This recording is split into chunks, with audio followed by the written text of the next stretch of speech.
Internally displaced persons sheltering in Aksum camps report that their suffering continues to worsen as they face increasing hardships over time, with no signs of progress towards their timely return home. The IDPs state that their primary concern is not the delay in returning to their homes, but the challenge they are facing with the onset of the rainy season.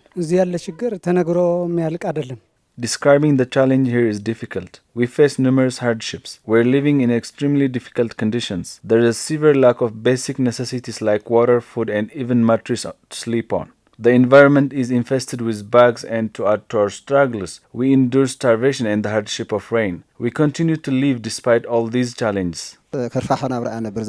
Our living conditions are unbearable. More than 30 households are crammed into one room, where we sleep on the floor using sacks, enduring constant bug infestations and harsh cold. Each moment is filled with suffering, and tragically, there have been deaths within our community. The IDPs voiced their desperation at the Pretoria Peace Agreement signed nearly 2 years ago shows no progress in returning them to their homes. They say the agreement, which was hoped to bring about meaningful change and facilitate their safe return, has fallen short of expectations.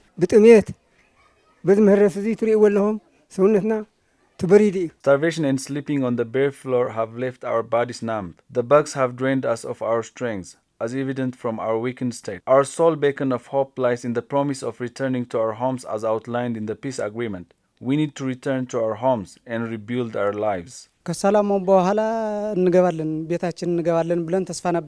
After the peace agreement was signed, we held on to hope that we would soon return to our homes. It has now been 2 years, yet nothing has materialized. We have not received any support or been able to return home. We find ourselves in the same predicament as before the agreement was signed. The promises made on paper have amounted to nothing but empty words. IDPs from camps across Tigray staged a massive rally pressing the concerned bodies to honor commitments outlined in a recent agreement, pledged to facilitate their return by the end of June. The IDPs, however, voiced their frustration over the lack of tangible progress towards their promised return home, urging concerned authorities to implement immediate solutions. I used to be actively involved in farming, and I am determined to resume farming at home to sustain myself and support my children's education. My goal is to achieve self-sufficiency and break free from these hardships, ensuring independence and no longer relying on others for support. Despite